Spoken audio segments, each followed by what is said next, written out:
Raghav Chanda BJP പാർട്ടിയിൽ join ആയതിനു ശേഷം ഏകദേശം 1.8 മില്യൺ ഫോളോവേഴ്സ് വന്നിട്ട് കുറഞ്ഞിരിക്കുവാണ്. ഇതിൽ കൂടെ മനസ്സിലാവുന്ന രാഘവ് ചന്ദയെ സപ്പോർട്ട് ചെയ്തുകൊണ്ടായ ഒരുപാട് യങ് ഇന്ത്യൻസ് ആൻഡ് വൈറൽ ചെയ്ത ആളുകൾ ഡിസപ്പോയിന്റ്മെന്റ് ആയിരിക്കുവാണ്. ഈ സ്ക്രീൻഷോട്ടിൽ കാണുന്ന 14.6 മില്യൺ ഫോളോവേഴ്സ് വന്നിട്ട് ബി.ജെ.പി പാർട്ടി ജോയിൻ ആവുന്ന മുന്നേ ഉണ്ടായതാണ്. ബി.ജെ.പി പാർട്ടി ജോയിൻ ആയതിനു ശേഷം ഏകദേശം 24 മണിക്കൂറിൽ ഫോളോവേഴ്സ് കുറഞ്ഞ് 12.8 മില്യൺ ഫോളോവേഴ്സ് ആയിരിക്കുവാണ്. ആൾമോസ്റ്റ് 13% ഫോളോവേഴ്സ് കുറഞ്ഞിരിക്കുവാണ്. ഇത് മാത്രമല്ലാതെ രാഘവ് ചന്ദ ഇൻസ്റ്റാഗ്രാമിൽ ഏകദേശം 100 പോസ്റ്റ് ഡിലീറ്റ് ചെയ്തിരിക്കുവാണ്. ആദ്യം ഏകദേശം 2160 പോസ്റ്റ് ആയിരുന്നു ഉണ്ടായത്.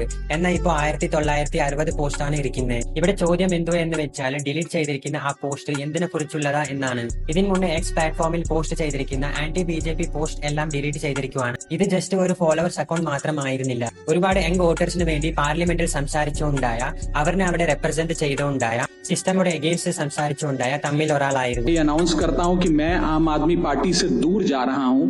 എന്നാൽ ഇപ്പോൾ സിസ്റ്റമിനെ റെപ്രസെന്റ് ചെയ്യുന്ന ആളുകളോട് ജോയിൻ ആയതിനാൽ ഒരുപാട് ആളുകൾ ഡിസപ്പോയിന്റ് ആയിരിക്കുവാണ്.